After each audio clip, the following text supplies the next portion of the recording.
And for the vegan gym rats, they do have all your vegan protein powders here. Nutritech. There's Fit Life. That Fit Life is 646 rand, so I believe that big jug is about $25 to $30. They have Thrive, which I believe Thrive is part of Isogenics. So I believe that's part of a network marketing company. I'm not for sure, but I think so. I thought they had a Thrive line.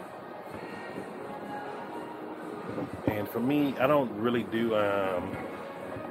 protein powders themselves, but I do stuff like this super greens and reds. Those are real good. I will probably end up getting some of these once I start my 40-day fast next week.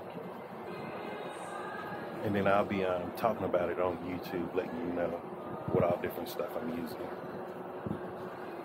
Because usually I'll do like the super greens and reds, and then mix it with either moringa or the baobab, which is hibiscus. And then I think they have maca powder and all of that also.